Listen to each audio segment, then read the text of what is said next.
স্বরাষ্ট্রমন্ত্রী অমিত শাহ বিজেপি বিধায়ক এবং দলের বরিষ্ঠ নেতাদের আশ্বস্ত করে বলেছেন যে জম্মু অঞ্চলে সন্ত্রাস সম্পর্কিত পরিস্থিতি শীঘ্রই নিয়ন্ত্রণে আনা হবে। তিনি জম্মু কাশ্মীরকে রাজ্যের মর্যাদা দেওয়ার বিষয়ে কেন্দ্রীয় সরকারের অবস্থান পুনর্ব্যক্ত করেছেন যে এটি উপযুক্ত সময়ে পুনরুদ্ধার করা হবে। শ্রী শাহ কেন্দ্রীয় মন্ত্রী ডক্টর জিতেন্দ্র সিং এর উপস্থিতিতে ত্রিকুটা নগরে দলীয় সদর দপ্তরে 28 জন বিজেপি বিধায়কের সঙ্গে ঘণ্টা দুয়েক ধরে বৈঠক করেন। দলের জাতীয় সম্পাদক, জম্মু কাশ্মীরের ভারপ্রাপ্ত তরুণ চুগ, বিরোধী দলনেতা সুনীল শর্মা, সাংসদ যুগল কিশোর শর্মা এবং গুলাম আলী খাতানাও বৈঠকে উপস্থিত ছিলেন। শ্রী শাহ নিরাপত্তা পরিস্থিতি পর্যালোচনা, নিরাপত্তা কর্মীদের সঙ্গে মতবিনিময় এবং কেন্দ্রশাসিত অঞ্চলে বহু কোটি টাকার প্রকল্পের উদ্বোধন ও ভিত্তিপ্রস্তর স্থাপন এবং উন্নয়নমূলক বিভিন্ন কাজের অগ্রগতি পরীক্ষা করবার জন্য গতকাল সন্ধ্যায় জম্মু কাশ্মীরের 3 দিনের সফরে জম্মুতে পৌঁছেছেন। লেফটেন্যান্ট গভর্নর মনোজ সিনহা, বরিষ্ঠ বিজেপি নেতা এবং জম্মু কাশ্মীর প্রশাসনের শীর্ষস্থানীয় কর্মকর্তারা বিমানবন্দরে শ্রী শাহকে স্বাগত জানান। জম্মু কাশ্মীরের উভয় বিভাগে শ্রী শাহের ব্যস্ত কর্মসূচি রয়েছে। তিনি আজ আন্তর্জাতিক সীমান্ত পরিদর্শন করবেন এবং কাঠুয়া জেলার সীমান্তরক্ষী বাহিনী বিএসএফ এর বর্ডার আউটপোস্ট বিনয় পরিদর্শন করবেন এবং সেখানকার পরিস্থিতিও পর্যালোচনা করবেন। শ্রী শাহ দুপুর দুটোয় জম্মু কাশ্মীরের রাজভবনে জম্মু কাশ্মীরের জঙ্গিদের সঙ্গে সংঘর্ষে বলিদান হওয়া পুলিশ কর্মীদের পরিবারের সদস্যদের সঙ্গে দেখা করবেন। তাদের মধ্যে কয়েকজনকে নিয়োগপত্র তিনি প্রদান করবেন। সন্ধ্যায় শ্রীনগরের উদ্দেশ্যে রওনা হবেন। আগামীকাল স্বরাষ্ট্রমন্ত্রী জম্মু কাশ্মীরের জনগণের জন্য বেশ কয়েকটি বহু কোটি টাকার প্রকল্প উৎসর্গ করবেন। রাষ্ট্রপতি দ্রৌপদী মুর্মু দুদেশ সফরের প্রথম পর্বে পর্তুগালের রাজধানী লিসবন পৌঁছেছেন। সে দেশে তাঁর একাধিক কর্মসূচি রয়েছে। পর্তুগাল সফরে শ্রীমতী মুর্মু সে দেশের রাষ্ট্রপতি মার্সেলো রেভালো ডিসুজার সঙ্গে এক প্রতিনিধি পর্যায়ে বৈঠকে অংশগ্রহণ করবেন। পর্তুগালের প্রধানমন্ত্রী লুই মন্টেনেগ্রো এবং সে দেশের জাতীয় সংসদের সভাপতি জোস পেড্রো আগুইয়ার ব্যাঙ্কোর সঙ্গেও তিনি সাক্ষাৎ করবেন। দ্বিতীয় পর্যায়ে স্লোভাকিয়াতে শ্রীমতী মুর্মু সে দেশের রাষ্ট্রপতি পিটার পেলেগ্রিনি এবং প্রধানমন্ত্রী রবার্ট ফিফোর সঙ্গে দ্বিপাক্ষিক বৈঠক করবেন। 27 বছর পর কোনো ভারতীয় রাষ্ট্রপতি পর্তুগাল সফর করছেন। ভারত পর্তুগাল কূটনৈতিক সম্পর্কের 50 বছর পূর্তি উপলক্ষে এই সফর। অপরদিকে 29 বছর পর এই প্রথম ভারতীয় রাষ্ট্রপতি হিসাবে শ্রীমতী মুর্মুর স্লোভাকিয়া সফর। প্রধানমন্ত্রী নরেন্দ্র মোদী বলেছেন যে গত 10 বছরের সরকার দেশের 4 কোণে সংযোগ স্থাপনের জন্য পরিকাঠামো শক্তিশালী করার জন্য সব ধরনের প্রচেষ্টা গ্রহণ করেছে। উলম্ব লিফট সমুদ্র সেতু উদ্বোধন এবং 8,300 কোটি টাকার প্রকল্পের ভিত্তিপ্রস্তর স্থাপন করে তিনি বলেন যে তামিলনাড়ুর উন্নয়নে সরকার দৃঢ় প্রতিজ্ঞ। विकसित भारत के सफर में तमिलनाडु का बहुत बड़ा रोल है। मैं मानता हूं तमिलनाडु का सामर्थ्य जितना ज्यादा बढ़ेगा, भारत की ग्रोथ उतनी ही तेज होगी। बीते दशक में तमिलनाडु के विकास के लिए 2014 से पहले की तुलना में 3 गुना ज्यादा पैसा सेंटर से दिया गया है। প্রকল্পগুলিকে রামনবমীর উপহার হিসেবে অভিহিত করে তিনি সঙ্গম সাহিত্যে ভগবান রামের উল্লেখ করেন। প্রধানমন্ত্রী তার বক্তৃতায় রামেশ্বরমে জন্মগ্রহণকারী প্রাক্তন রাষ্ট্রপতি আব্দুল কালামের কথা উল্লেখ করেন এবং বলেন যে তাঁর জীবন দেখিয়েছে যে বিজ্ঞান কিভাবে আধ্যাত্মিকতার সঙ্গে যুক্ত। শ্রী মোদী প্রাচীন তামিল সংস্কৃতি এবং ভাষার গুরুত্ব বর্ণনা করেন এবং বলেন যে পাম্বান সেতু এমন একটি উদাহরণ যেখানে প্রযুক্তি ঐতিহ্যের সঙ্গে মিলিত হয়েছে।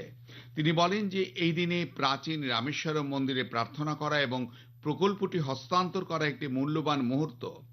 নবনির্মিত সমুদ্র সেতুকে বিংশ শতাব্দীর একটি আশ্চর্য হিসেবে অভিহিত করে তিনি প্রথম উলম্ব সমুদ্র লিফট সেতুর জন্য কাজ করা ইঞ্জিনিয়ারদের অভিনন্দন ও ধন্যবাদ জানান, যেখানে জাহাজ এবং ট্রেন ভবিষ্যতে একই পথে চলাচল করবে। প্রধানমন্ত্রী বলেন এর ফলে ব্যবসা বাণিজ্য পর্যটন সহজ হবে এবং মানুষের কর্মসংস্থান হবে। The new Pamban bridge to Rameshwaram brings technology and tradition together. A town that is thousands of years old is being connected by a 21st century engineering wonder. Shri Modi গত 10 বছরে বিভিন্ন অর্জনের কথা উল্লেখ করে বলেন যে দেশের সড়ক, বিমানবন্দর, জ্বালানি এবং পরিকাঠামোর জন্য বরাদ্দ 6 গুণ বৃদ্ধি পেয়েছে। প্রধানমন্ত্রী বলেন যে গত 10 বছরে কেন্দ্রের প্রচেষ্টার ফলে শ্রীলঙ্কার কারাগার থেকে 3700 মৎস্যজীবীকে মুক্তি দেওয়া হয়েছে। তিনি রাজ্য সরকারের কাছে শিক্ষার্থীদের মাতৃভাষায় চিকিৎসাবিদ্যা পড়ার অনুমতি দেওয়ার জন্য আবেদন करें।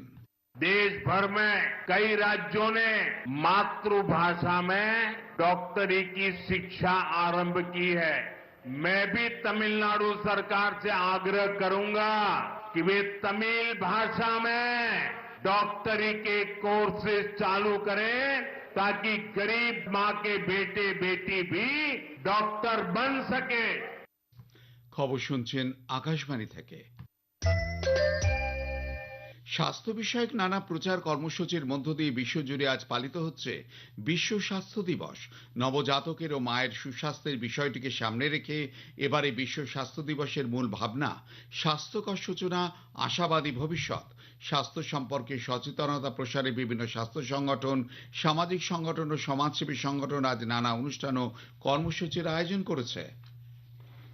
সামাজিক ন্যায় বিচার ও ক্ষমতায়ন মন্ত্রক আজ থেকে উত্তরাখণ্ডের দেরাদুনে দুদিনের চিন্তন শিবিরের আয়োজন করেছে।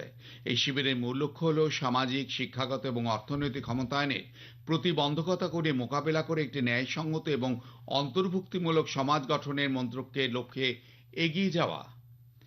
মার্কিন প্রেসিডেন্ট ডোনাল্ড ট্রাম্প নতুন করে ব্যাপক শুল্ক আরোপের পর 50টিরও বেশি দেশ বাণিজ্য আলোচনা শুরু করার জন্য হোয়াইট হাউসের সঙ্গে যোগাযোগ করেছে। ট্রাম্প প্রশাসনের শীর্ষ কর্মকর্তারা এই শুল্কের পক্ষে কথা বলেছেন।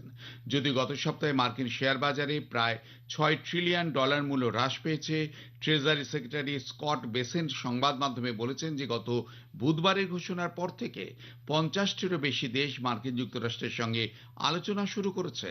তাইওয়ানের রাষ্ট্রপতি লাই চিত্তে বাণিজ্য আলোচনার ভিত্তি হিসাবে শূন্য শুল্কের প্রস্তাব করেছেন। বাণিজ্য বাধা অপসারণের প্রতিশ্রুতি দিয়েছেন।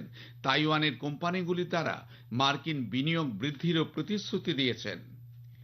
ভূমিকম্পে ক্ষতিগ্রস্ত মায়ানমারের কিছু অংশে ভারী বৃষ্টিপাতের ফলে ত্রাণ তৎপরতা আরও খারাপ হয়েছে এবং রোগের প্রাদুর্ভাবের ঝুঁকি বেড়েছে। 28শে মার্চ 7.7 মাত্রার ভূমিকম্পে মৃতের সংখ্যা বেড়ে কমপক্ষে 3471-এ দাঁড়িয়েছে। 4600 জনের বেশি আহত এবং 214 জন এখনো নিখোঁজ। ভূমিকম্পের কেন্দ্রস্থলের কাছে মান্দালয়ে বৃষ্টি এবং প্রবল বাতাসের ফলে ত্রাণ ও উদ্ধারের কাজে ব্যাঘাত ঘটছে। মুম্বাইয়ের ওয়াংখেড়ে স্টেডিয়ামে আজ আইপিএল এর ম্যাচে রয়্যাল চ্যালেঞ্জার বেঙ্গালুরুর মুখোমুখি হবে মুম্বাই ইন্ডিয়ান্স। খেলা শুরু হবে সন্ধ্যে 7:30টায়। মুম্বাই এখনো পর্যন্ত 4টি ম্যাচ খেলে 3টিতেই হেরেছে। 2 পয়েন্ট সংগ্রহ করে লিগ তালিকার 8ম স্থানে তারা। অন্যদিকে বেঙ্গালুরু 3টি ম্যাচের মধ্যে 2টিতে জয় পেয়ে 4 পয়েন্ট পেয়ে দ্বিতীয় স্থানে রয়েছে। পাঞ্জাবের মুলানপুরে গতকাল সন্ধ্যায় আইপিএল এর ম্যাচে রাজস্থান রয়্যালস 50 রানে পাঞ্জাব কিংসকে হারিয়ে দিয়েছে। অন্যদিকে মোহাম্মদ সিরাজের বিধ্বংসী বোলিংয়ে ধরাশায়ী হয় সানরাইজার্স হায়দ্রাবাদ। আইপিএল এর ম্যাচে হায়দ্রাবাদের রাজীব গান্ধী আন্তর্জাতিক স্টেডিয়ামে মুখোমুখি হয়েছিল গুজরাট টাইটান্স ও সানরাইজার্স হায়দ্রাবাদ, কিন্তু ব্যাট ও বল উভয় বিভাগে ব্যর্থ হয়ে নিজেদের মাঠেই 7 উইকেটে হেরে পয়েন্ট তালিকার শেষে চলে যায় হায়দ্রাবাদ। শেষ করবার আগে খবরে বিশেষ কিছু অংশ আরও একবার। জম্মু কাশ্মীরের সন্ত্রাস সম্পর্কিত পরিস্থিতি শীঘ্রই নিয়ন্ত্রণে আনা হবে বলে কেন্দ্রীয় স্বরাষ্ট্রমন্ত্রী অমিত শাহ আশ্বস্ত করেছেন। রাষ্ট্রপতি দ্রৌপদী মুর্মু দুদেশ সফরে প্রথম পর্বে